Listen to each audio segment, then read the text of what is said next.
பகவத்கீதையினுடைய 6வது அத்தியாயம் 2வது வகுப்பு தியான யோகம். இதுல தியானத்தினுடைய தன்மைகளை பார்த்தோம். தியானத்தை எதற்காக செய்யக்கூடாது என்பது பார்த்தோம். பிறகு தியானத்தையே 2 விதமாக, ஞானத்தை பெறுவதற்கு முன்பு செய்வது உபாசனம், ஞானத்தை பெற்ற பிறகு செய்வது நிதித்தியாசனம் என்றெல்லாம் பார்த்தோம். அடுத்து இந்த உபாசனம் என்பது நமக்கு ஞானத்தை பெறுவதற்கு தகுதியை கொடுக்கும் சொல்லியும் பார்த்தோம். அந்த தகுதியை கொடுக்கும் தியானத்தை நாம் 4ஆக பிரித்து விளங்கிக் கொள்வதற்காக முயற்சி செய்தோம். தியானத்தை எப்படி ஆரம்பிக்க வேண்டும் என்று அதுல முதலில் செய்கின்ற தியானம், முதலில் பழக வேண்டிய தியானம் முக்கியமாக ரிலாக்ஸேஷன் மெடிடேஷன், உடலையும் மனதையும் அமைதிப்படுத்தும் தியானம் அல்லது தியானத்திற்கு நம்மை தயார்படுத்தும் தியானம், தகுதிப்படுத்தும் தியானம். இதுதான் முதல் படி, முக்கியமான படி சொல்லி பார்த்தோம். தியானம் என்ற சாதனத்துல பலரும் தோல்வியடைய காரணம், தியானம் செய்ய அமர்ந்தவுடன் மனம் சஞ்சலமற்ற நிலை அடைய வேண்டும் என்று நினைத்ததுதான். முழு அமைதி எதிர்பார்க்கின்றார்கள். ஆகவே அது தவறு. தியானத்துல மனசு போய் வந்துகிட்டு தான் இருக்கும். போய் வருகின்ற மனது அப்படியே நின்று விட்டால் அதற்கு பெயர் சமாதி, சென்று சென்று வரும். ஆக பதஞ்சலியை கூட 7வது படியாகத்தான் தியானத்தை வைத்துள்ளார். இந்த கருத்தை எல்லாம் பார்த்தோம். அடுத்து இந்த தியானத்தை நாம் இந்த உடலின் அமைதியிலிருந்து ஆரம்பிக்க வேண்டும். உடலை அமைதிப்படுத்தும் தியானம்.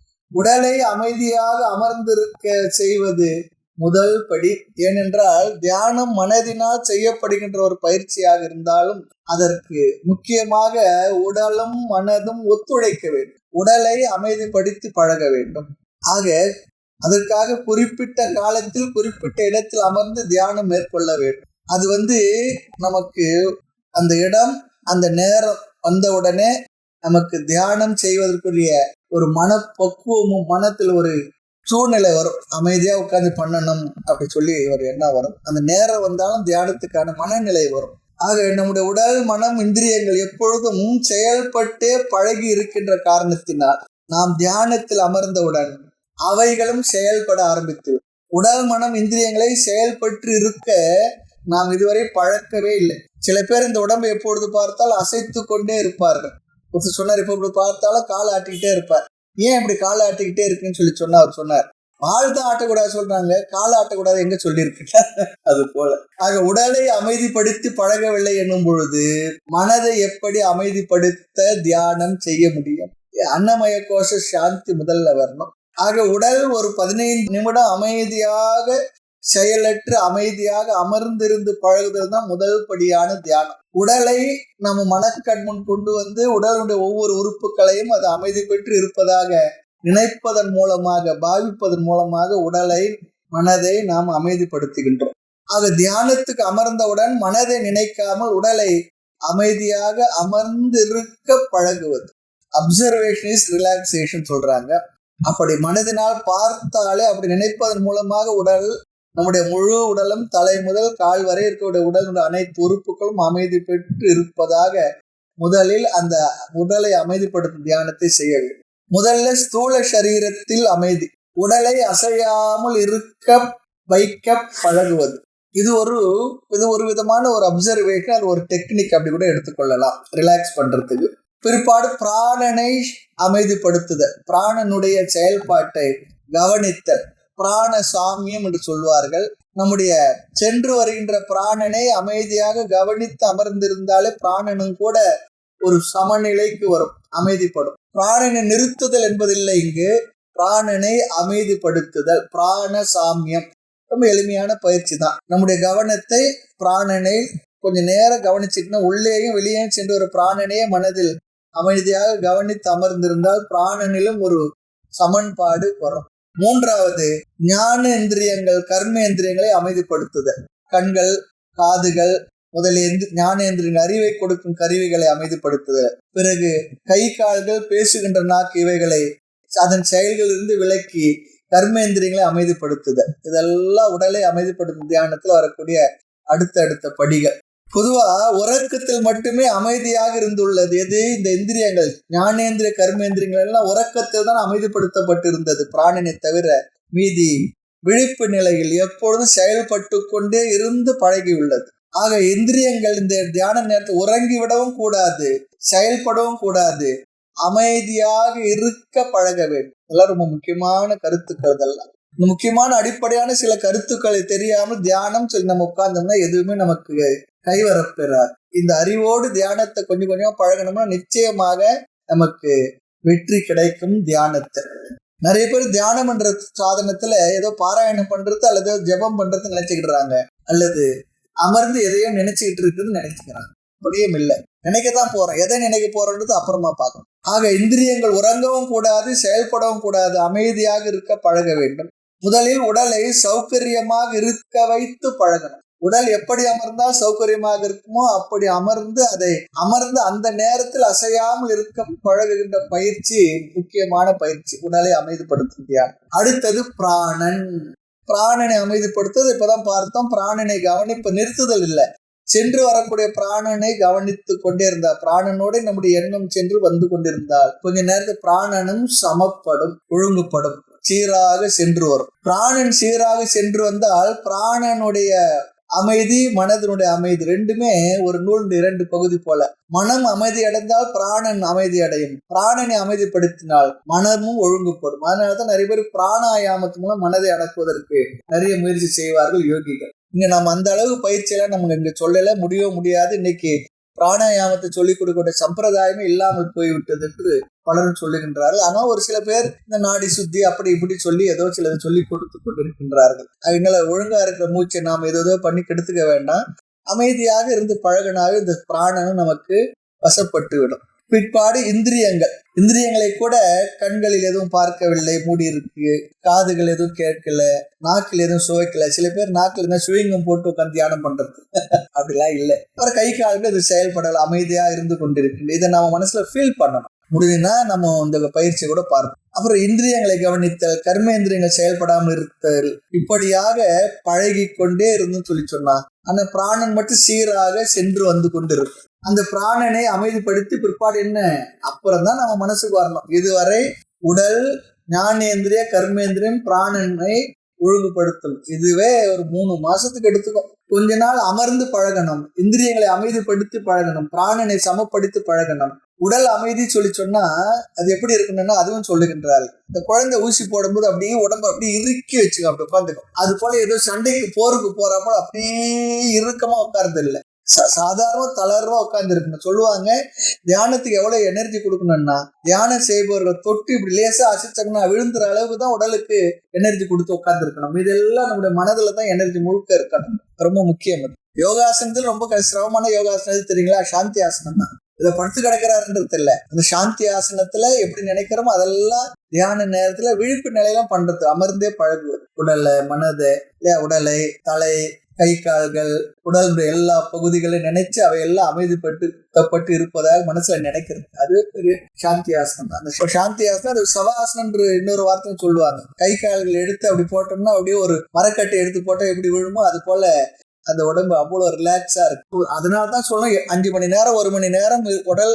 அமைதியாக உறங்கி கிடைக்கின்ற ஓய்வு ஒரு 5 நிமிடங்கள் 10 நிமிடங்கள் சாந்தி ஆசனம் பண்ண அந்த ஃப்ரெஷ்னஸ் வந்துடணும்னு சொல்லுவாங்க. நல்ல முறையாக சம்பிரதாயமாக சொல்லிக் கொடுக்கக்கூடிய எந்த ஆசிரியரும், எல்லா கலைக்கும் ஒரு சம்பிரதாயம் அப்படி பழகுவது. ஆக தியானத்தில் அமர்ந்துள்ள பொழுது யாராவது நம்ம தள்ளி விட்டா விழுந்துற அளவுக்கு தான், அந்த அளவுக்கு தான் எனர்ஜி தரணுமா, அவ்வளவு மட்டும் தரணும்னு சொல்லுவாங்க. அடுத்து இது 3 மாதம் ரிலாக்ஸேஷன் மெடிடேஷன் ஒரு நாள் கூட விடாமல் செய்யணும். வாரத்துக்கு ஒரு நாள் லீவ் எடுத்துக்கணும் அப்படிலாம் இல்லை, அப்படி விடாமல் செய்து பழகுவார். தீர்க்க காலம் நைரேந்திரியம் பதஞ்சலி சொல்லுவார். இந்த அபியாசத்துக்கு இலக்கணம் சொல்லும்போது நீண்ட காலம் இடைவிடாமல் தொடரும், அதுதான் அபியாசத்துக்கு இலக்கணம். ஆக அந்த ஒழுக்கத்தை முதலில் கொண்டு வரணும். அதுவே தான் நம்முடைய லட்சியமாக இருக்க வேண்டும். முதலில் தியானம். இதுவரை உடலை அமைதிப்படுத்தும் தியானத்துல வர விஷயங்கள். அடுத்து மனதிற்கு வர வேண்டும். நம்முடைய மனம் இருக்க 2 ரோல் பண்றதுதான், 2 விதமாக செயல்பட்டு கொண்டுள்ளது. அது கர்த்தாவாக செய்பவனாக இருக்கின்றது, 2வது கருவியாகவும் இருக்கின்றது. இன்ஸ்ட்ருமெண்ட்டும் அதுதான், அது செய்யக்கூடியவனாக அதுதான் இருக்கின்றது. ஆக நம்ம மனம் என்ற ஒரு கருவியை கொண்டு இந்த உலகத்தை பார்த்து, மனதை கொண்டுதான் இந்த உலகத்தை பார்த்து வருகின்றோம். இந்த மனதை கொண்டுதான் உலகத்தை அனுபவித்து கொண்டு வருகின்றோம். மனம் மூலமாக இந்த உலகத்தை எல்லா செயல்களும் அதில் தான் செய்து கொண்டு பார்க்கின்றோம், அனுபவிக்கின்றோம். எல்லாம் ஒரு பெட்டிக்குள்ள என்ன இருக்கின்றது என்று பார்ப்பது போல நம்முடைய மனதில் என்ன இருக்கின்றது என்று நம்ம பார்க்கணும். பார்ப்பதற்கு ஆசை வந்தா அப்படி நம்முடைய மனம் நமக்கு அறிமுகமாகின்ற இடம் எது தெரியுங்களா? தியான காலத்துலதான். தியான காலத்துலதான் நம்முடைய மனமே நமக்கு அறிமுகமாகின்றது. அதுவரை நம்ம வீட்டிலே இருந்து கொண்டு நமக்கு அறிமுகம் இல்லாத இருந்து நம்ம கூடவே இருந்து. ஆக நம்மிடம் இருப்பது மனது ஒன்றுதான். இதுவரை மனதை கொண்டு உலகத்தை பார்த்தோம். ஆனால் நம்முடைய மனதை கொண்டு மனதை பார்க்க மறந்து விட்டோம். வெளியிலேயே பார்த்த எக்ஸ்ட்ரோவேட்டட் சொல்றாங்க பாருங்க, அப்படியே இருந்துட்டோம். ஆக தியானத்தினுடைய முயற்சி என்னவென்றால், நம் மனதையே நாம் பார்த்து பழக வேண்டும். பார்ப்பவனையே பார்த்த, அதுதான் மனதை கரணமாக கருவியாக மாற்றி பழக வேண்டும். இதுவரை கர்த்தாவாகவே பயன்படுத்தி வந்தோம். எண்ணங்களின் துணை கொண்டு நாம் வெளி விஷயங்களை அறிந்து வருகின்றோம். எண்ணங்களை நாம் பார்த்து பழகவில்லை. ஆக மனதை நானாகவே பார்த்து பழகி உள்ளேன். மனதை நான் என்ன பண்ணிருக்கேன்னா, மனதும் நானும் ஒன்றாக இருந்துள்ளது. இதுவரை வேறுபடுத்தி நாம பார்க்கவே இல்லை. நான் உலகை பார்க்கின்றேன் என்று சொன்னால், நான் என்ற சொல்லுக்குள் மனதும் நானும் சேர்ந்து விடுகின்றேன். அப்படிதான் பார்த்து இருக்கின்றேன். நான் என்னை பிரித்து கொள்ளவில்லை, மனதோடு சேர்ந்துதான் இந்த உலகத்தை பார்த்து வருகின்றேன். ஆக அப்படி பார்க்கப்படுவது உலகமாக இருக்கின்றது. பார்க்க பயன்படுவது கண்ணாக கருவியாக இருந்தாலும் கூட, நான் என்ற கருவி இருக்கே, அது நான் என்பது மனம் என்பதோடு சேர்ந்து கண் என்ற கருவியை கொண்டு உலகத்தை பார்த்து கொண்டிருக்கின்றது. ஆக கண் என்ற கருவியினால் நிறத்தை பார்க்கின்றேன் என்று சொல்லும் பொழுது, இந்திரியங்கள் கருவியாக இருந்து மனது நான் என்ற அகங்காரத்துடன் கலந்து அதை பார்த்து கொண்டுள்ளது. இப்போ ரிலாக்ஸேஷன் மெடிடேஷன் நம்முடைய மனதை கர்த்தா என்ற ஸ்டேட்டஸில் இருந்து, செய்பவன் என்ற ஸ்டேட்டஸில் இருந்து கரணம் கருவி என்ற ஸ்டேட்டஸ் மாத்துறது தான் இந்த தியானம். இவ்வளவு விஷயங்கள் இருக்கு. இதெல்லாம் ரொம்ப சாரமாக பிழிந்து கொடுக்கிற விஷயம். மனம் இருக்கே, இந்த மனதில் அறியாமை அதில் தான் இருக்கு, அறிவும் அங்கதான் இருக்கு. துயரத்தை மனமே உணர்கின்றது. மோட்சம் என்ற விடுதலையையும் அதுவே உணரப்போகுது. எது சரி என்ற அறிவும் மனதுல தான் இருக்கு, எது தவறு என்ற அறிவும் மனசுல தான் இருக்கு. ஆக இந்த தகுதி என்பது மனசுக்கு தான் வரணும். தகுதியின்மை எங்க இருக்கு? மனசுல தான் இருக்கு. ஆகவே மனது நான் என்ற அகங்காரத்துடன் சேர்ந்து இருந்து கொண்டிருக்கின்றது. ஆக கருவியாக மட்டுமில்லை, செய்பவன் என்கிறதும் அதிலேயே சேர்ந்து இருக்கின்றது. ஆக மனதை நம் கவனத்துக்கு, அப்சர்வேஷன், கவனிப்பதற்குரிய பொருளாக மாற்ற வேண்டும். மனதை இதுவரை மனதோடு சேர்ந்து உலகத்தை பார்த்தோம். தியான காலத்தில் முதல் முறையாக மனதை நாம் மனதினின்று விலகி நின்று, நம்முடைய எண்ணங்களில் நின்று நாமே விலகி நின்று, நம்முடைய எண்ணங்களையே மனதையே நாம் பார்ப்பவர்களாக மாறி அமர்ந்து பார்ப்பதுதான் மனதை அமைதிப்படுத்தும் தியானம், அப்சர்வேஷன். ஆக மனதில் முதலாக நானாகவே வேறுபாடின்றி இருந்து வந்த மனதை, மனம் வேறு நான் வேறு என்று நம்முடைய மனதையே நாம் பிரித்து நின்று பார்க்கின்றோம். இதைத்தான் இந்த தியானத்துல பழக வேண்டும். இது செய்யாமல் வேறு எதை செய்தாலும், மனதை அடக்கி என்ன செய்தாலும், அடக்க என்ன செய்தாலும் மனதை புரிந்து கொள்ள வாய்ப்பே இல்லாமல் சென்றுவிடும். தாய்மன்னர் சொன்னது கூட, அடக்கி புலனை பிரித்தே அவன் ஆகிய மேனியில் அன்பை வளர்த்தேன், மடக்கி கொண்டான் என்னை தன்னுள் சற்று வாய்ப்பேசா வண்ணம் மரபும் செய்தாண்டி. ஆக மனதை விஷயமாக பொருளாக ஆக்க வேண்டும். நாமே நமக்குள் இரண்டாக பிரிந்து கொள்ள வேண்டும். பார்க்கின்ற நான், பார்க்கப்படுகின்ற மனது என்று இரண்டாக பிரிந்து கொள்ள வேண்டும். இந்த பொருளை அல்லது புத்தகத்தை, மைக்கே, நோட்டு அல்லது டெஸ்கை பார்க்கறது போல மனதை பார்த்து பழக வேண்டுமா? ஆச்சரியமா தான் இருக்கு. இதுவரை மனசாகவே நானாகவே இருந்து கொண்டிருந்த நாமோ முதல் முறையா பிரிந்து நின்று பார்க்கின்றோம். மனம் என்பது நான் என்பதுடன் இரண்டரை கலந்து விட்டதாக இருக்கின்றது. ஆகவே நாம் இந்த மனதை பார்த்து பழக வேண்டும். பார்த்து பரந்த மனதை சொல்வார் தாய்மன்னர். பார்த்து பரந்த மனதை பாரித்த கமலமாய் பூரிக்க உண்டு சொல்வார். ஆக மனதை கொண்டுதான் மனதை நாம் ஒழுங்குபடுத்த வேண்டும். மனதை ஒழுங்குபடுத்த வேறு ஒரு கருவி இல்லை. இது ரொம்ப முக்கியமான கருத்து. மனதை கொண்டுதான் மனதை நாம் பழக வேண்டும். மனதை அமைதிப்படுத்த, கட்டுப்படுத்த வேறு ஒரு கருவி இல்லை. ஆக கண்ணாடி போட்டிருக்கோம் நாமோ, அவர் இடத்துல சொல்றேன் எத்தனை பொருள் இருக்கு சொல்லுங்கன்னு சொன்னா, அவர் எல்லா பொருளும் எண்ணி விட்டு 10 பொருள் இருக்கு, 11 பொருள் இருக்குன்னு சொல்லுவார். ஆனால் அவர் பார்க்க பயன்படுகின்ற கண்ணாடியும் ஒரு கருவி தானே. அந்த கண்ணாடி அவர் அதுல சேர்த்துக்க மாட்டார். காரணம் என்ன? கண்ணும் கண்ணாடி ஒன்றாகி விட்டது. ஆனா கண் என்ற கருவி என்ன பண்றது? கண்ணாடி என்பது மூலமா பார்த்துக்கிட்டு இருக்கு. அது ஒரு பொருள் தானே, நம்ம அதை சேர்க்கறது இல்லை. அது போல மனதையும் நாம் என்ன பண்ணிட்டோம்? நாமவே நினைத்து கொண்டு விட்டோம். கண்ணாடியும் அவர் பார்க்கிறார், ஆனா பார்க்கும்பொழுது அது தெரிவதில்லை, பிரித்து தெரிவதில்லை. ஆக அதை பார்ப்பவரோடு சேர்த்து கொண்டார். இந்த கண்ணாடியின் இடத்தில் தான் நம்முடைய மனமும் இருக்கின்றது. இந்த உதாரணம் நல்ல ஞாபகம். மனது உலகை பார்க்கின்றது, அதனுடன் என்ன நான் என்பதும் இந்த நான் என்கின்ற அகம் விதி பாவம் அகங்காரம் சேர்ந்து விட்டது. அது தியானம் ஆரம்பிக்கும் வரை பார்ப்பவனாக அது மாறி இருக்கின்றது. பார்க்கப்படும் பொருளாக என்றுமே அது கிடையாது. அதனால்தான் நம்முடைய மனதை பிறர் சொல்லி விடுவார்கள், நமக்கு தெரியாது. நம் மனதை பகவான் நம்மிடமிருந்து மறைத்து வைத்துள்ளார். இதுவே பெரிய ஒரு டிஸ்கவரி தான். இது ஆச்சரியமா இருக்கு. மனதை பார்த்தால் ஒன்று மனது நாம இருப்போம், அல்லது அந்த மனதை பார்ப்பதற்கு நேரம் இல்லாமல் ஓடிக்கொண்டே இருக்கும். அதனோடு சேர்ந்து எல்லா நேரத்திலும் வெளி விஷயங்களே பார்த்து கொண்டிருக்கின்றோம். கட்டோபனிஷத்துல சொல்றது போல பராஞ்சி காணி வெதுர்நத் ஸ்வயம்பூ, வெளியவே செல்லும்படியாக இந்த இந்திரியங்களை படைத்து பகவான் இந்த ஜீவர்களை பழி வாங்கி விட்டார் சொல்றார். உறங்கும் நேரத்தில் கண்மூடி இருக்கின்றோம், வேற நேரத்தை எப்போது கண்ணு மூடியே இல்லை. ஆக மனதை பார்க்க நாம் தவறிவிட்டோம். தியான நேரத்தில் விழிப்பில் கண் மூடியுள்ளேன், அதனால் என்ன முதலில் மனதை பார்க்கின்றேன், விழிப்போடு கண்களை மூடியுள்ளேன். அப்படி கண்ணை மூடன உடனே என்ன நமக்கு அறிமுகமாகின்றது? நம்முடைய மனம் நமக்கு அறிமுகமாகின்றது.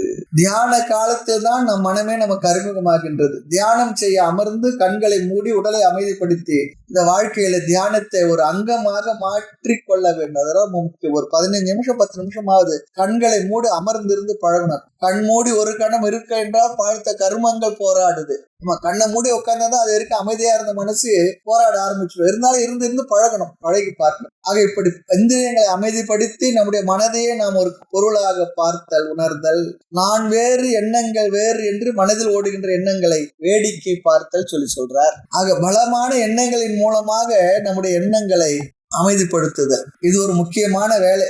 அதாவது நதிக்கரையில் உட்கார்ந்துகிட்டு இருக்கோம், அந்த நதியில என்னென்ன பொருளோ போயிட்டு இருக்கோம். என்ன பண்ணுவோம்? அந்த நதியை வெறும் பார்ப்பவர்களாக எப்படி அமர்ந்திருந்து பார்ப்போம், எது போனாலும் அமைதியா பார்த்துட்டு இருப்போம். அது போல நாம் பார்த்திருந்து பழகுதல், மனதின் எண்ணங்களையே கவனித்தல்.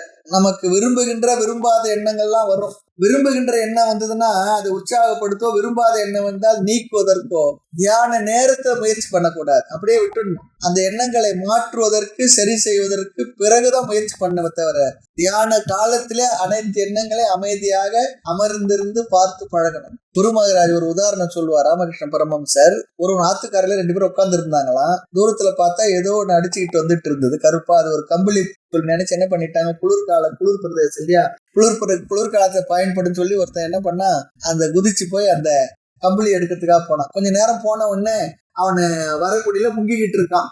அப்போ கரையில இருக்கன்னு சொல்றான், அதை விட்டுடுறா, வந்துடு, போதும், பரவாயில்ல, எடுக்கலன்னா பரவாயில்ல. அப்ப அவன் சொன்னான், இப்ப நான் விட்டால் அது என்ன விடாதுன்னு. அது என்ன கரடியா? கரடி ஒண்ணு ஆத்துல அடிச்சுட்டு போச்சு, அது பிடிச்சி அது இவனை குடிச்சுக்கிச்சு. அது போல இந்த மனசை அந்த நேரத்தை என்ன பண்ணக்கூடாது, அமைதியா போட்டான்னு விட்டுடணும். அமைதியா ஆற்றினுடைய கரையில் அமர்ந்து ஆற்றினுடைய நீரோட்டத்தை எப்படி அமைதியாக விலகி நின்று பார்த்திருப்போமோ அது போல நம்முடைய எண்ணங்களை, நம்முடைய மனதையே நாம் நம்முடைய எண்ணங்களிலிருந்து மனதிலிருந்து விலகி நின்று அமைதியாக பார்த்திருக்கணும். அப்ப தேவையான எண்ணம் வரும், தேவையில்லாத எண்ணம் வரும். எது வந்தாலும் அந்த மனதை அமைதியாக பார்த்திருந்து அமர்ந்திருத்தல்.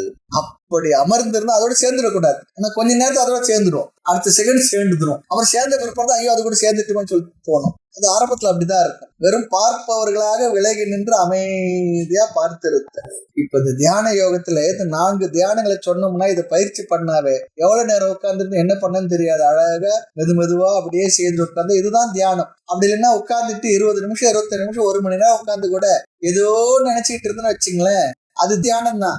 அது விஷய தியானம். ஆமா, விஷய தியானம். ஆக எனக்கு அப்பாற்பட்ட அல்லது அருகில் உள்ள பொருள்களை பார்ப்பது போல வேடிக்கை பார்க்கின்றேன். எந்த எண்ணத்துக்கும் நான் பகைவனோ நண்பனோ இல்லை, இரண்டையும் தெரிந்து கொள்கின்றேன்.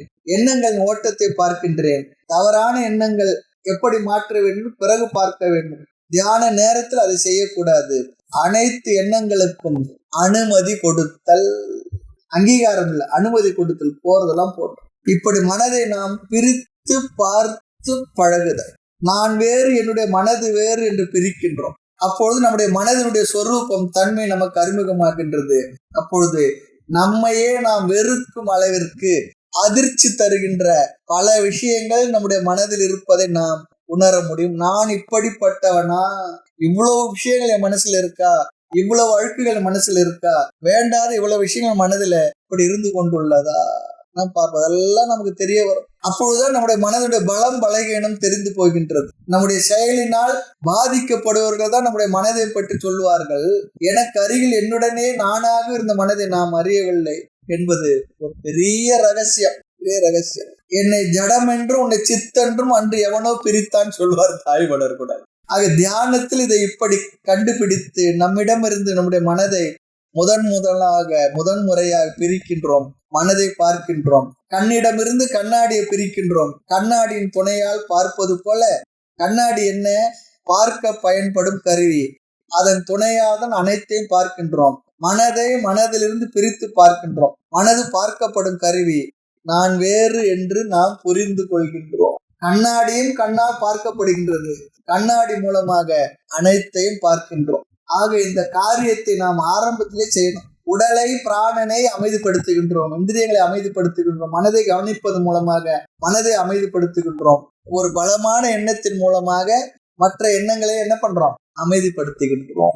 நதியில் என்ன ஓடினாலும் வேடிக்கை பார்ப்பது போல நதி என்பது நம்முடைய எண்ணங்கள், எண்ண ஓட்டங்கள். அது போல பார்த்துருக்கும். அது என்ன ஒன்னா ஓடும் அந்த பொருள்கள். புது நதியில வெள்ளம் வந்தா எல்லாத்தையும் அடிச்சுக்கிட்டு வரும். அது போல மனதுல என்ன ஒன்னா எண்ண ஓட்டங்கள் போயிட்டே இருக்கும். அப்படியே போகின்ற எண்ணங்களை அமைதியா அதனோடு கலந்து விடாமல் சென்று விடாமல் பார்த்து அமர்ந்திருத்த. அப்படி செய்தால் மனதை விருப்பு வெறுப்பற்று பார்க்கின்றோம். அவ்வாறு கவனிக்கும் பொழுது மனது அமைதியை அடையும். நிச்சயமாக அமைதி அடையும். பின்னர் புத்தியையும் அமைதிப்படுத்த வேண்டும். புத்தி என்றால் இங்கு சிந்திப்பது, திட்டமிடுவது, தீர்மானம் செய்வது, டெசிஷன் மேக்கிங் எல்லாம் புத்தியினுடைய வேலை தான். அனுபவத்தில் எத்தனை விஷயங்கள் இருக்கின்றது. அதை இப்படித்தான் என்று திட்டமிடுவதற்கு புத்தி எப்பொழுதும் திட்டம் தீட்டிக் கொண்டே இருக்கும். பொறுப்புகள் இருந்தாலும் புத்தி வேலை செய்துக்கிட்டே இருக்கும். ஆக மனது அமைதி அடையும் பொழுது புத்தி வேகமாக வேலை செய்ய ஆரம்பித்து விடும். பிசினஸ் நல்லா நடந்தா என்ன சொல்லுவாங்க, தியான நேரத்தை அமைதியாக அமர்ந்து முடிவு செய்திருப்போம். அந்த நேரம் யார் மீது ராகத்வேஷம் இல்லை. அப்ப என்ன, நல்ல முடிவு, சரியான முடிவு எடுத்திருப்போம். அப்ப என்ன ஆயிடும், தியானம் செய்தா பிசினஸ்லாம் நல்லா போகும். உண்மைதான், தெளிவா முடிவு எடுத்திருப்போம், சரியான முடிவு எடுத்திருப்போம். அவர் தியானத்துல தியானம் பண்ணல. அப்ப என்ன பண்ணாருன்னா ஏதோ விஷயங்கள் நினைச்சுக்கிட்டு இருந்தார். ஆனால் தியானம் எதற்காக செய்கின்றோம் என்றால் மோட்சத்திற்காக மனதை தகுதிப்படுத்த, கூர்மைப்படுத்த நாம் செய்து கொண்டுள்ளோம் சொல்லி நினைக்கணும். அப்ப என்ன சொல்லணும், புத்திக்கு ஒரு புத்தி சொல்லணுமா, புத்திக்கு ஒரு அட்வைஸ் கொடுக்கணும். நீ தியான நேரத்தில் பிளான் பண்ணாதே, செயல்படாதே. பிரச்சனைகள் இருக்கு, உண்மைதான். அந்த பிரச்சனைகளுக்கு தீர்வு காண முயலாது. அப்படி முயல்வதற்கு, சிந்திப்பதற்கு, முடிவெடுப்பதற்கு வேறொரு நேரத்தை தருகின்றேன். தியான நேரத்தில் நீ தியானத்தில் மட்டும் ஈடுபட்டிருப்பாயாக. ஏதுக்கு சும்மா இரு என்று போதித்த அறிவை எங்கே போக விட்டாய் சொல்ற தாய். அப்படி ஒரு ஆர்டர் கொடுக்கணுமா. ஆர்டர் கொடுத்தோம்னா புத்தி நிச்சயமாக நாம் என்ன சொல்றோமோ அதை செய்யும். ஆக தியான நேரத்தில் புத்திக்கு வேலை தராமல் இருக்க வேண்டும். இது கடினம். ஆர்டர் கொடுத்து, அனுமதி கொடுத்து அமைதியும் படுத்தணும். ஆக தனி நேரம் தருகின்ற, இப்ப சும்மா இரு, ஓய்வு பெற்று இரு, அமைதியாக இரு. சிந்திப்பதற்கும் அதை முடிவு செய்வதற்கும் வேறொரு நேரம் தருகின்றேன். இது தியான நேரம், நான் தியானிப்பவன் மட்டுமே, இப்பொழுது நான் தியானி மட்டுமே என்று மனசுல இந்த எண்ணத்தெல்லாம் நினைச்சோம்னா மனசு நிச்சயமா நமக்கு அப்படி பழகும். ஆக தியானத்துக்கு அமர்ந்தால் உடலில் ஆரம்பித்து புத்தி வரை அனைத்து நிலையிலும் அமைதியை கொண்டு வரணும். இது இன்று என்ன செய்தாலும் தியானம் கண்டிப்பாக வெற்றிகரமாக அமையாது. நிறைய பேர் தியானம் சொல்லி கொடுங்க வர்றாங்க. வந்தால் முதல்ல அவங்களுக்கு எப்படி சொல்றதுன்னே நமக்கு அதுதான் ஒரு பெரிய சிரமம். என்னன்னா விஷயம் தெரிஞ்சவங்களுக்கு கொஞ்சம் கடினமாயிடும். எப்படி இவருக்கு சொல்லிக் கொடுக்குறது, இவர் எப்படிப்பட்ட மனநிலையில் இருக்காரு, என்ன பண்ணியிருக்காரு, அதுல என்ன பண்றோம், கொஞ்ச நாளைக்கு கொஞ்சம் ஜபம் பண்ணிட்டு வாங்கன்னு சொல்ல வேண்டியதா இருக்கு. அதோட நம்ம அவங்க திரும்பி வரதே இல்லை. ஏன்னா அவங்களுக்கு நினைப்பேன்னா தியானம் சொல்லிட்டு வந்த உடனே சொன்ன உடனே அப்படியே கொஞ்ச நேரம் அப்படி உட்காந்துருந்தா மனசு அப்படியே அமைதியாடும். அவ்வளவுதான், ஸ்டில் மைண்ட் ஆகிடும், எல்லாத்தையும் விடுபட்டு நினைக்கிறாங்க. அப்படி ஒரு என்ன சொல்றது, அதிசய அற்புதம்லாம் எங்கேயும் மனது அளவு நிகழாது.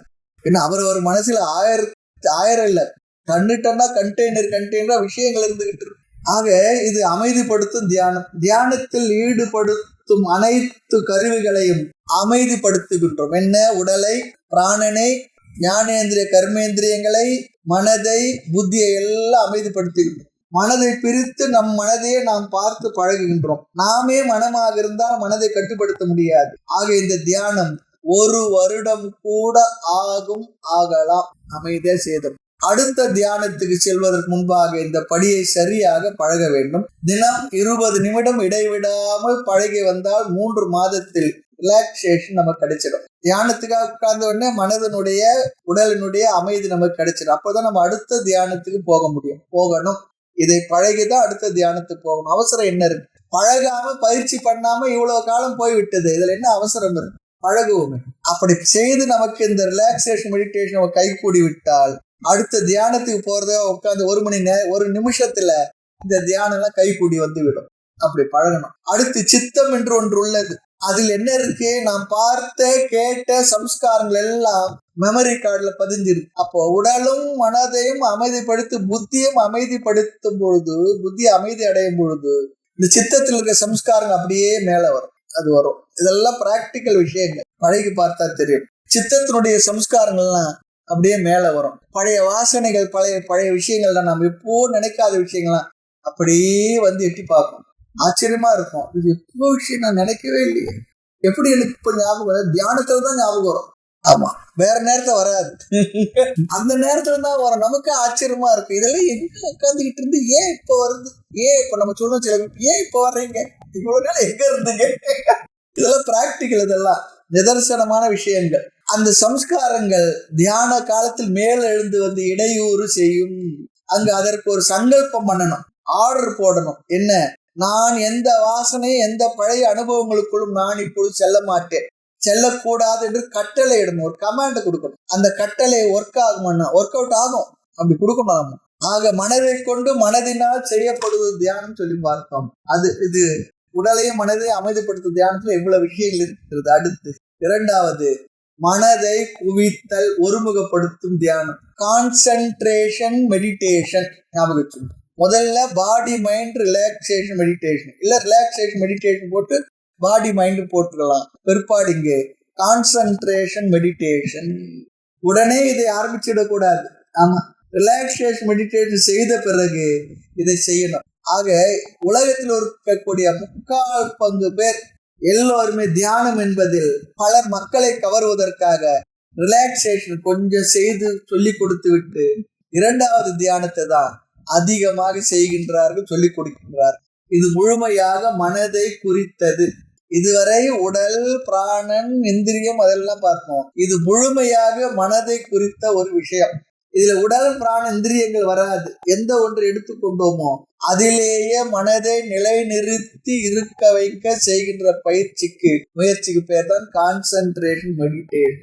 அதாவது எந்த எண்ணத்தில் இருக்க வைக்கணுமோ, தேவையில்லாத எண்ண ஓட்டங்களின் மனதை விலக்கி தேவையான எண்ண ஓட்டத்திலேயே மனதை இருக்க வைக்க செய்கின்ற முயற்சிக்கு பெயர் தான் இந்த கான்சென்ட்ரேஷன் மெடிடேஷன். முன்பு எண்ணங்களை விட்டு விட்டோம், இங்கு பெரிய போராட்டமே பண்றோம். ஆமா, இந்த மனது நாம நினைக்கிற அந்த ஒரு விஷயத்தை தான், ஒரு பொருளைத்தான் நினைக்க வேண்டும். வேறு எண்ணம் வந்தால் அதை கட்டுப்படுத்தி எடுத்துக்கொண்ட ஒரே எண்ணத்தில் நிலைநிறுத்துதல்.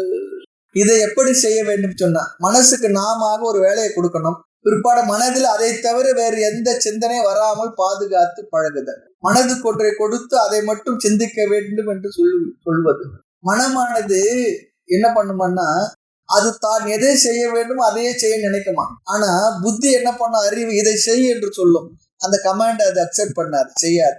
அப்படி இல்லாமல் புத்தி சொல்கின்ற ஒரே விஷயத்தை மனதும் எடுத்துக்கொண்டு செய்ய பழகுகின்ற பயிற்சி தான் இந்த கான்சென்ட்ரேஷன் மெடிடேஷன். ஒரு நேரத்துல ஒரே ஒரு எண்ணம் 10 இப்போ தியானம் பண்றோம், இது ஜபம் பண்ண உட்காரன்னு வச்சுக்கோமே, என்ன பண்ணுவோம்? ஒரு நொடியில ஒரு எண்ணம் வருது. அடுத்து என்ன வரும் யாருக்கு தெரியும்? நமக்கே தெரியாது. அந்த எண்ணம் வந்து போன பிற்பாடு தான் நமக்கு இந்த எண்ணம் வந்ததுன்னு சொல்லி தெரியும். அடுத்த எண்ணம் என்னவாக இருக்கும்? இதுல வேற நமக்கு கர்வம் வேற. என்ன தாய்மொழி சொல்றது போல, சினமிறக்க கற்றாலும் சித்தி எல்லாம் பெற்றாலும் மனமிறக்க கல்லாருக்கு வாயேன் பராபரமே சொல்லணும். 108 முறை சிவமந்திரத்தை சொல்லணும். ஓம் நம சிவாய. 2வது ஓம் நம சிவாய. 3வது தப்பித்தவர் ஓம் நம சிவாய. 108 ஓம் நம சிவாய சொல்றதுக்குள்ள 1008 விஷயங்கள் வந்து போயிருக்கும். அதுக்குள்ள மற்றது எவ்வளவு வந்து போயிருக்கும். அதெல்லாம் மந்திரமாக மாத்தி இருக்க மாட்டோம். அந்த எண்ணங்களை மனதை குவிக்க நாம் செய்கின்ற தியானம் தான் ஜபம். இதுல வேறு பலன் இருக்கு. இப்படி ஒரு வேலையை மனதுக்கு கொடுத்தால்தான் மனதுக்கும் நமக்கும் உள்ள கேப் நமக்கு புரியும். நம்ம சொல்றத மனசு நினைக்குதா இல்ல வேற ஏதேதோ நினைக்குதா. மனது நம்மளுக்கு கருவி, இன்ஸ்ட்ருமெண்ட். அது நாம் தந்த வேலையை செய்ய வேண்டும். ஆனால் என்ன செய்யாது. அதனாலதான் சொல்லுவாங்க, mind good servant, bad master சொல்லுவாங்க. கருவி கர்த்தாவின் வசத்தில் இருக்க வேண்டும். கார் ஓட்டுறவருடைய கட்டுப்பாட்டுல இருக்கணும். அது போல மனம் என்ற கருவி நம்முடைய கட்டுப்பாட்டில் இருக்கணும். வசப்படுத்த நாம் வாழ்நாள் முழுக்க செய்ய வேண்டிய தியானம் எது? நான் சொன்னதே மனதை நினைக்க ஆரம்பித்து விட்டால், பழகிவிட்டால், அதான் பாடலாம், நினைத்ததெல்லாம் நடந்து விட்டால், போராடுறதுக்கு பிற்பாடு வெற்றி பெற்று விட்டால் வேறு ஒன்றும் நமக்கு தேவையில்லை. கர்த்தாவாகிய நான் சொல்லுவது படி கருவி என்ற மனம் கேட்டுவிட்டால் ரொம்ப நல்லது. ஆனா அதுதான் முடியறதில்லை. ஆக எண்ணாத எண்ணமெல்லாம் எண்ணி எண்ணி ஏழு நெஞ்சம் புண்ணாக செய்ததுன்னு போதும் சொல்றார். ஆக கான்சென்ட்ரேஷன் மெடிடேஷன் அடுத்த எண்ணம் என்ன, அடுத்த எண்ணம் என்ன என்று எண்ணாமல் தியான நேரத்தில் மட்டும் நாம் சொன்னதை மட்டுமே மனம் நினைக்க வேண்டும். மனதை கருவியாக பழக்குகின்ற ஒரு பயிற்சிக்கு தான் பெயர் தியானம். மற்ற நேரம் என்ன, மனசை பாவம் அதுபடி இருக்கட்டும் விட்டுடலாம். ஆனா தியான நேரத்துல நாம என்ன சொல்றோமோ அதைத்தான் மனது செய்ய வேண்டும். அடுத்த 3 எண்ணம் என்ன வர வேண்டும் என்று நாம் நினைக்கின்றோமோ அதுவே வரணும். முடியுமா பார்க்கணும், முடிவதில்லை. ஆக தியாகராஜ சுவாமி கோடிக்கணக்கான ராமநாமத்தை இடையூறு இல்லாத சொன்னாராம். 12 கோடி ராமநாம ஜெபத்தின் முடிவில் ராம லக்ஷ்மணன் சீதா ஆஞ்சநேயரோடு கூடிய அந்த தரிசனத்தை அவர் கண்டார் சொல்றார். அது எப்படி முடிந்தது? மனம் முழுவதும் இறைவனுடைய எண்ணமே அவர் மனதில் நிறைந்து இருந்ததால் அந்த கான்சென்ட்ரேஷன் மெடிடேஷன்ல மனதை ஒருமுகப்படுத்த தியானத்துல அவரால் இருந்து தியானம் செய்ய முடிந்தது, ஜபம் செய்ய முடிந்தது. ஆக முக்கியமாக ஒரு வேலையை மனதுக்கு கொடுத்து அதை மட்டுமே செய்கின்றதா என்று பார்த்து கொஞ்சம் ஸ்ட்ரகிள் இருக்கும். பிற்பாடு கொஞ்சம் ஸ்ட்ரகிள் செய்து பிறகு வெற்றி பெறுதல், அந்த வெற்றி பெற பழகுதல் மனதை குவித்தல் எனும் தியானத்தில் நிகழ்கின்றது. ஆக மனதை குவிக்க என்ன ஆகும் தெரியுங்களா? அடுத்து ஒரு விஷயம், மனதுக்கு ஒரு பலம் வரும். பயம் முதலிய பலகீனங்கள் போகும், குறையும். மனதில் உள்ள விக்ஷேபங்கள், சஞ்சலங்கள் குறையும். அதிகம் செய்தால் அஷ்டமா சித்திகள் வரும், ஞாபகம் வச்சுக்கணும். ஆனா அது நம்முடைய நோக்கம் இல்லை.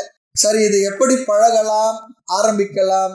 சிலர் எண்ணமே இருக்கக்கூடாது, எம்டியா இருக்கணும்னு சொல்லி நினைக்கிறாங்களே, அதெல்லாம் முடியாது. அப்படிலாம் இல்லை. இதை பழகுவதற்கு பல படிகள் இருக்கின்றது, அதையும் பார்ப்போம். பல கால பயிற்சிக்கு பிற்பாடுதான் தைல தாரை எப்படி எண்ணெயானது விழுந்தால் எப்படி இடைவிடாது ஒழுகுமோ அது போல ஒரே எண்ணம் நினைக்கும் நிலை நீண்ட கால பயிற்சிக்கு பின்னர் தான் கிடைக்கும். ஓரிரு நாளிலே கிடைத்து விடாது. இதுலயும் கூட 3 படிகள் இருக்கு. முதலிலே இந்த மானச ஜபத்துக்கு முன்னாலே மானச பூஜை, கான்சென்ட்ரேஷன் மெடிடேஷன்ல மானச பாராயணம், பிறகு மானச ஜபம். முதல்ல மானச பூஜை, மனதளவில் பூஜை. பூசலார் நாயனார் பண்ணார் பாருங்க. அது போல தியானத்தில் இதுவரை தியானத்துல இறை தத்துவத்தை கொண்டு வரவில்லை. இந்த இடத்துல இருந்துதான் இறை தத்துவமானது இங்கு வேலை செய்ய ஆரம்பிக்கும். இங்கு மன ஒருமுகப்பாட்டுக்கு இறை தத்துவம் தேவை. குலதெய்வம் அல்லது இஷ்ட தேவதை வழிபாடு. ஏனென்றால் யாருக்கு எது இஷ்டமோ அதுல மனது இயல்பாக ஒன்று குவியும். ஆகவே இந்த இஷ்ட தேவதையை மனதில் எழுந்தருளை செய்து கொண்டு நமக்கு இஷ்டமான தேவதை மனதில் நன்கு எழுந்தருளை செய்து பதித்து கொள்ள வேண்டும். அது என்ன பண்ணா, ஏதோ நம்முடைய பிடிச்ச கோயில் இருக்கும், அந்த கோயில் இருக்க மூர்த்தம் இருக்கும், அந்த மூர்த்தத்தை கண்களால் பார்த்து புறக்கண்களால் பார்த்து மனதிலே நன்கு பதித்துக் கொள்வது, மனதிலே பதித்துக் கொள்வது. எந்த மடலோடும் எழுதா இறைவடிவே சிந்தை மடலா எழுதி சேர்ப்பேனோ பைங்கிலேயே சொல்லுவார் தாய்மன்னர். மனதில் எழுதி பதித்துக் கொள்வது. நாம சொல்லுவோம் சில விஷயங்களை, இன்னைக்கோட என் கண்முன் அப்படியே இருக்குங்க, பசுமையா இருக்கு. அது போல இறைவனுடைய திருவுருவத்தை நம்ம மனதில் அப்படியே எழுதி வரைந்து பார்த்து கொள்ளும். வாராயோ என் பிராணநாதா என்று சொல்றது போல அந்த இறை தோற்றத்தை, சகுன பிரம்ம வடிவத்தை, நமக்கு பிடித்த இறைவனுடைய திருவடிவத்தை, திருமேனியை மனதில் எழுந்தருள் செய்து கொள்வது. பிற்பாடு அங்க என்ன பண்ணணும், கோயில்ல பார்த்திருப்போம், அபிஷேக திரவியங்கள்லாம் ஏற்படுத்தி இருப்பாங்க. முதல்ல ஒரு அபிஷேகமா பண்ணுவாங்க, பிறகு அலங்காரம் பண்ணுவாங்க, தூபதீப நைவேத்தியங்கள், பிறகு நிறைவாக ஆரத்திலாம் நடக்கும். இந்த பூஜையை தான் மானச பூஜை. இதை நாமே மனதில் செய்வது. நம்முடைய இஷ்ட தெய்வத்துக்கு நாமே நிறைய திரவியங்கள், 5 பைசா செலவில்லை, ஆமா நாமே செய்வது நிறைய திரவியங்கள். அந்த அபிஷேகத்தை நாமே நம்முடைய கரங்களால் இறைவனுக்கு நன்கு செய்வது, பொறுமையாக செய்வது. அது செய்யும் பொழுது அந்த இறைவனுடைய திவ்ய திருமேனியை மனதார பார்ப்பது. அதுக்காக தான் கோயிலுக்கு போனா இந்த அபிஷேகங்கள் அதெல்லாம் எதுக்கு சொன்னா, அது அர்ச்சகருக்க மற்றவங்களுக்கு இல்லை, நமக்காக தான். நாம பார்த்து அந்த பார்க்கின்ற காட்சியில் நம்முடைய மனம் அப்படியே லயித்து இருக்கும் பொழுது அது மானச பூஜை. அது என்ன பண்ணோம்னா, அது பார்த்து விட்டு நாமும் கூட கண்மூடி அமர்ந்து அந்த பூஜைகளை மறுபடியும் மனதில் நினைத்து பார்க்கணும். அது நினைவு பூஜை, யோக பூஜைன்னு சொல்றோம். அந்த அபிஷேக பூஜைகள் எல்லாம் நம்ம பார்ப்பதற்காக தான் அந்த ஏற்பாடெல்லாம், அதெல்லாம் பார்த்து பார்த்து மனதில் அப்படியே போகும்போது வேற விஷயங்கள் விவகாரங்கள் இல்லாமல் அதிலேயே நம்மளோட ஃபோக்கஸ் இருக்கு. 5 பேரும் கண்களே கொள்ளன்னு சொல்றாரு பாருங்க சேக்கிழார். அது போல நம்முடைய பொறிப்புலன்கள் எல்லாம் கண்கால் காண்மீன்களோ, ஆமா செவியே கேண்மீன், செவிகால் கேண்மீன்களோ, ஆமா மூக்கே நீ அதாவது அந்த திவ்யமான வாசனைகளை முகர்ந்து கொண்டு இருக்கு. ஆமா வாயே வாழ்த்து கண்டார். இதெல்லாம் ரொம்ப அழகா தான் சொல்லியிருக்கேன். அதெல்லாம் அமைத்து தியானமாக நமக்கு பயிற்சியில் அமைத்து கொடுத்திருக்கின்றார்கள் பெரியவர். அதெல்லாம் தெரிஞ்சுக்கிட்டு தியானம் பண்ண நல்லா இருக்கும். ஆக பிற்பாடு நிறைவாக ஆரத்தியோட அந்த மானச பூஜை நிறைவு செய்யும் போது மனசுல என்ன இருக்கும், ரொம்ப அமைதியான ஒரு மனநிலை கிடைக்கும். அதுக்காக தான் கோயில்கள்ல சுகந்தமான வாசனைகள், உயர்ந்த பொருள்கள், பட்டு பீதாம்பரத்தோடு இறைவனுக்கு நல்ல அலங்காரங்கள் அழகுபடுத்தி அந்த திவ்ய திருமேனிய அந்த தீபாராதனுடைய வெளிச்சத்திலே சுவாமியை பார்க்கறது மனசுல அப்படி நிறைந்து இருக்கணும். இதுதான் மானச பூஜை. இது செய்யலாமே, சுலபமா செய்யலாம். அடுத்து என்ன பண்ணணும், பூஜை முடிந்த உடனே மானச பாராயணம். நல்ல பாராயண ஸ்லோகங்கள், பாடல்கள் நமக்கு நிறைய இருக்கு, பிளண்டி அபண்டன்ஸா இருக்கு. தேவாரம், திருவாச்சகம், திவ்ய பிரபந்தம், திருப்புகழ் இல்லையா, எவ்வளவு இருக்கு பாடல்கள். அந்த பாடல்களை எல்லாம் பாடி பாராயணம் பண்றது மானச பாராயணம். முதல்ல நிறைய திரவியங்கள் வஸ்துக்கள் இருந்தது, பிற்பாடு என்ன அதெல்லாம் குறைந்து நிறைய வார்த்தைகள் பாராயணம். பிறகு என்ன நாமாவளி இருக்கு, பஜன் இருக்கு, நிறைய இருக்கு. அதுவும் நம்ம சம்பிரதாயத்துக்கு நிறைய இருக்கு. அதன் பிறகு வார்த்தைகள் எல்லாம் நிறைய குறைந்து ஒரே சொல். அது என்ன, அடுத்தது மானச ஜபம். ஒரு கான்சென்ட்ரேஷன் மெடிடேஷன் மானச பூஜை, மானச பாராயணம், மானச ஜபம். இந்த ஏசியில இருக்க வரைக்கும் அந்த குளிர்ச்சி இருக்கும். அது போல ஜபம் செய்யும் வரை நம்முடைய மனது அமைதியுடன் இருக்கும். மனதை ஒருமுகப்படுத்துவதில் ஜபத்துடைய பங்கு மிக அதிகம். வாழ்க்கை முழுவதும் இந்த மானச ஜபம் செய்தே ஆக வேண்டும், கம்பல்சரின்னு சொல்றாங்க. ஞானியும் கூட தொடர்ந்து செய்ய வேண்டும் சொல்றாங்க. காரணம் என்ன, இந்த மனதை அமைதிப்படுத்தி வைத்திருக்க ஜபம் பிரயோஜனப்படும். இல்லையா ஞானிக்கு ஞானம் இருக்கும், ஞான நிச்சயம் கூட இருக்கும், ஆனா மனசு எங்கேயோ போயிட்டு இருக்கும். அப்படி போகாது இருக்கிறது ஏதோ ஒரு வேலையை கொடுத்து உட்கார வச்சிருப்பாங்க. இல்லைன்னா என்ன பண்ணும், இந்த குரங்கு போல அது எதுனா பண்ண ஆரம்பிச்சு. ஒரு சாமி எடுத்து ஒரு குரங்கு இருந்ததா, பக்கத்துல கோலும் இருந்ததா. ஒருத்தர் வந்தார, ஏன் சாமி இதையும் வச்சு அதையும் வச்சிருக்கிறீங்க, நல்லா இல்லையே. சரி அதை எடுத்துட்டு பார்த்தார, கொஞ்ச நாள் பார்த்தா அது ஆட்டத்தை போட ஆரம்பிச்சிருந்தா. அதனால கோலை வச்சு அப்படி இப்படி தட்டிக்கிறது, அது அமைதியா இருந்ததா. அது போல இந்த மனசை கூட குரங்கு போல அது என்ன பண்ணணும், இப்படி ஒரு பயிற்சி மூலமாக அமைதிப்படுத்தி சரிப்படுத்த வேண்டும். ஆக இந்த வாழ்க்கை முழுவதும் வாழ்க்கையோட ஒரு அங்கம் இந்த ஜபம். அடுத்து இந்த ஜபத்தை பண்ணும் பொழுது ஏதோ மெக்கானிக்கலா எக்ஸ்பிரஸ் வேகத்துல ஜெட்டு வேகத்துல பண்ணக்கூடாது. ஒரு மந்திரத்துக்கும் இன்னொரு மந்திரத்தையும் நாம் ஜபம் செய்யும் போது ஒரு ஃபிராக்ஷன் ஆஃப் செகண்ட் இடைவெளி இருக்கணும். மெதுவா பொறுமையா அந்த இடைவெளியை நாம் மனதுல ஃபீல் பண்ணவும் செய்யணும். ஆக 2 மந்திர ஜபத்துக்கு இடையில் உள்ள அமைதியை நாம் உணர வேண்டும். ஆக இந்த தியானம் கடினமான தியானம் தான், முக்கியமான தியானம். ஜபத்துல பல நன்மைகள் நமக்கு கிடைக்கும். முதலில் நிஷ்காமியமாக செய்யும் பொழுது மன தூய்மை நமக்கு கிடைக்கும். அடுத்து இந்த ஜபத்தை செய்யும் பொழுது இன்னொரு ஒண்ணு கிடைக்குன்னு சொல்றாங்க, பிரத்யவாய தோஷம் என்கின்ற செய்ய வேண்டியது செய்யாமல் விட்ட தோஷம் கூட இந்த ஜபத்தின் மூலமாக சென்று விடும் சொல்றாங்க. சில வருடங்கள் பழகினால்தான் இதெல்லாம் நமக்கு கை கூடி வரும். ஆனால் மிக மகிழ்ச்சியாக சுவையாக இருக்கும் இந்த ஜபம் என்ற தியானம். மானச பூஜை, மானச பாராயணம், மானச ஜபம். இதுக்கு என்ன வெளியில ஆரம்பத்துல வேணா கோயில்களுக்கு செல்வது, அங்கெல்லாம் அதெல்லாம் பார்த்து மனதில் பதித்துக் கொள்கின்றோம். பிறகு நாம எங்க இருக்கிறோமோ இருக்கிற இடத்துல அமைதியாக உள்ளம் பெருங்கோயில் ஊனுடம்பு சுற்றாலயம் வள்ளல் பிராணருக்கு வாய் கோபுர வாசல் தள்ள தெளிந்தார்க்கு ஜீவன் சிவலிங்கம் கள்ள புலனின்னும் காளா மணி விளக்கு சொல்றார். உள்ளுரையில் என்னாவி நைவேதம் பிராணன் ஓங்குமதி தூப தீபம் ஒரு காலம் அன்று இது சதா கால பூஜையாய் உப்புவித்தேன் கருணை கூறுன்னு சொல்றார். இதெல்லாம் இந்த கான்சென்ட்ரேஷன் மெடிடேஷன் நமக்கு மிக மிக பயன்படுகின்ற கருத்துக்கள். மேலும் விஷயங்களை நாம் அடுத்த வகுப்பில் பார்க்கலாம். மூர்த்தி எல்லாம் வாழி, எங்கள் மௌன குரு வாழி, அருள் வார்த்தை என்றும் வாழி, அன்பர் வாழி, பராபரமே. ஓம் பூர்ணமத பூர்ணமிதம் பூர்ணாத் பூர்ணமுதச்யதே பூர்ணஸ்ய பூர்ணமாதாய பூர்ணமேவாவசிஷ்யதே. ஓம் சாந்தி சாந்தி சாந்தி. ஹரி ஓம் ஸ்ரீ குருப்யோ நமஹ. ஹரி ஓம்.